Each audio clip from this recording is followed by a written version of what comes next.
Assalamualaikum warahmatullahi wabarakatuh. Hai anak-anak, bagaimana kabar kalian hari ini? Alhamdulillah sehat kan? Alhamdulillah. Sebelum kita mulai pembelajaran pada hari ini, mari kita bersama-sama membaca basmalah. Bismillahirrohmanirrohim. Semoga pembelajaran hari ini berjalan lancar. Amin. Pada hari ini kita akan belajar materi subtema 1 tema 7, yaitu tentang perkembangan teknologi produksi pangan.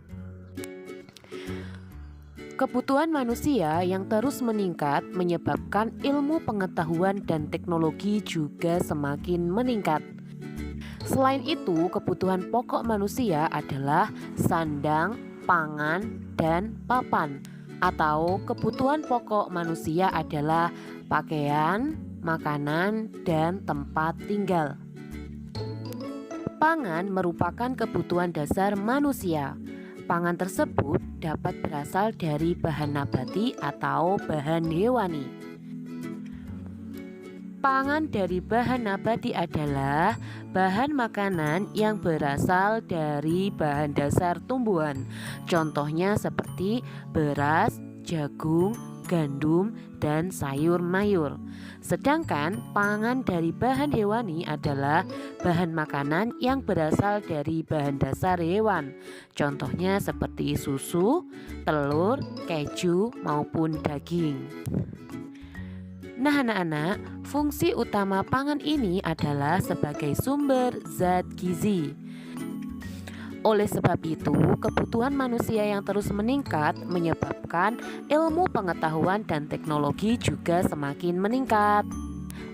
Nah anak-anak, sekarang ayo kita pelajari berbagai pengolahan pangan agar menjadi manfaat bagi sesama. Nah, selanjutnya kita akan belajar materi pembelajaran 1 subtema 1 tema 7, yaitu mencakup muatan SPDP, Bahasa Indonesia, dan Matematika. Mari kita belajar materi yang pertama, yaitu SPDP KD 3.2 dan 4.2.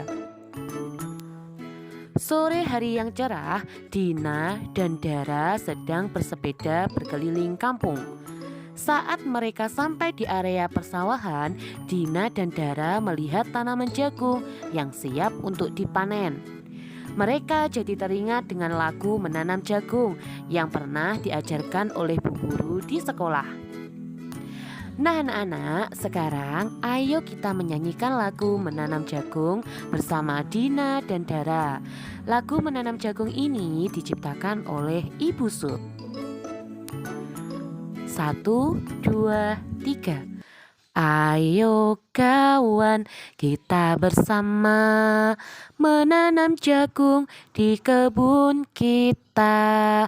Ambil cangkulmu, ambil pangkurmu, kita bekerja tak jemu-jemu.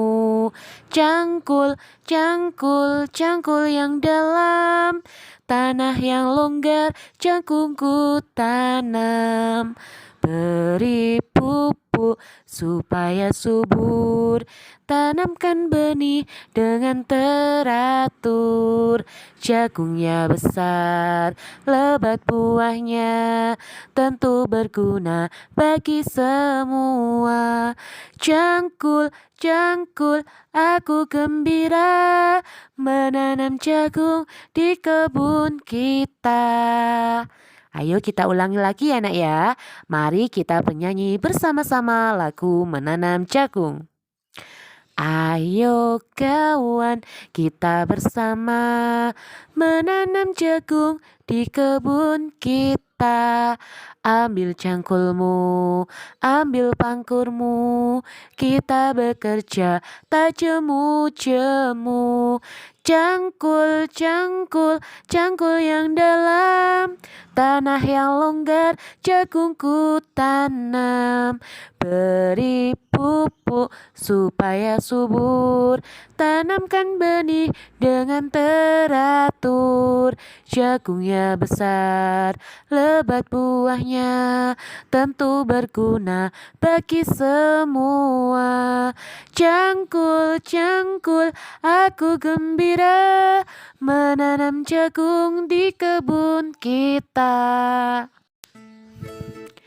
Nah, lagu Menanam Jagung ini dinyanyikan dengan menggunakan tempo lambat atau disebut dengan tempo A dan T. Lagu ini juga memiliki pola irama yang bervariasi. Pola irama adalah sekelompok bunyi dengan susunan tertentu. Pola irama ini muncul secara berulang-ulang dan teratur dalam sebuah lagu.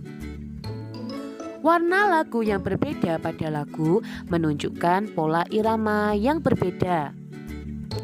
Nah, pada lirik lagu Menanam Jagung ini memiliki makna, yaitu tentang kehidupan. Kalau kita menanam sesuatu, kelak kita akan memetik buah dari biji yang kita tanam. Dan mencangkul berarti kita harus bekerja keras. Karena hidup tanpa bekerja kita tidak akan mendapatkan sesuatu. Nah, sekarang tugas kalian adalah silahkan kalian nyanyikan lagu Menanam Jagung ciptaan Ibu Sud bersama orang tua kalian. Nanti dikirim ke ustazah ya nak ya. Terima kasih.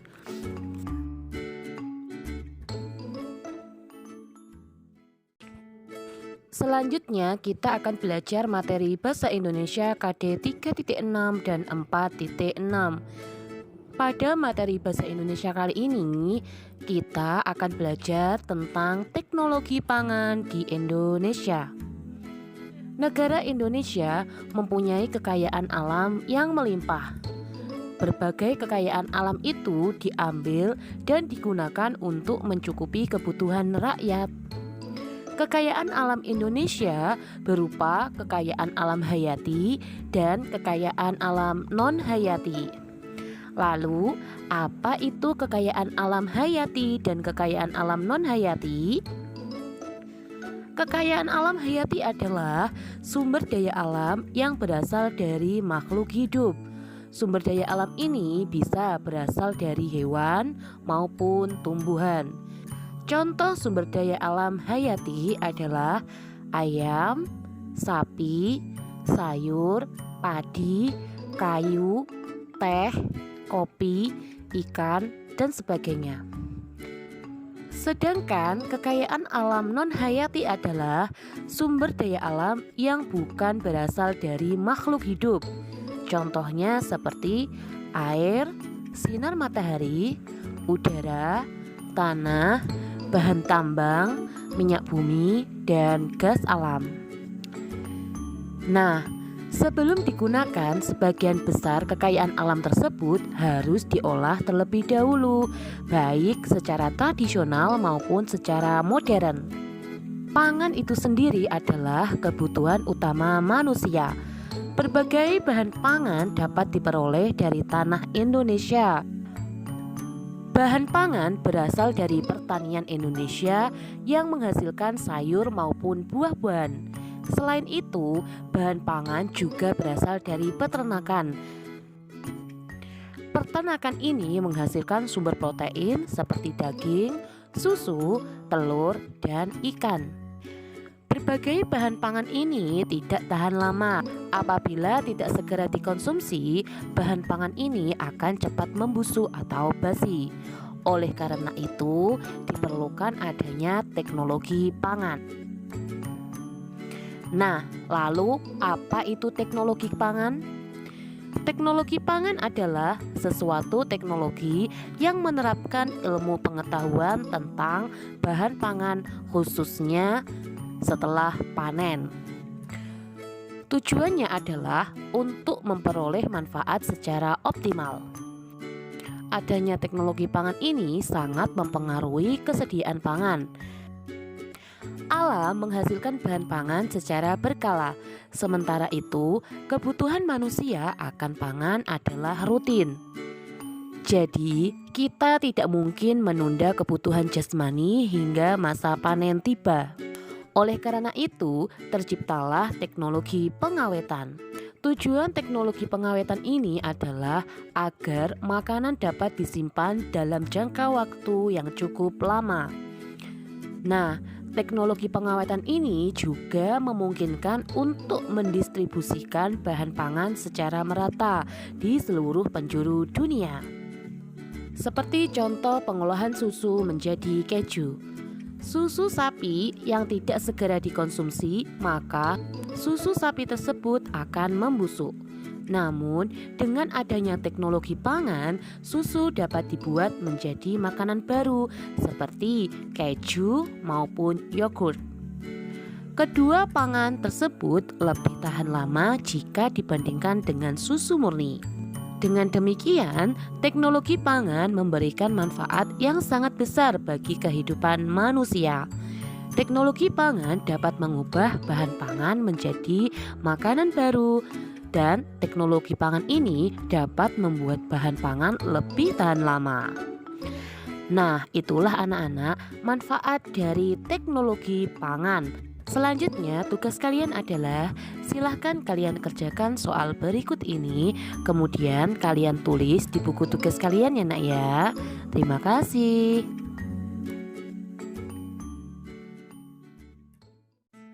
Selanjutnya kita akan belajar materi matematika KD 3.8 dan 4.8.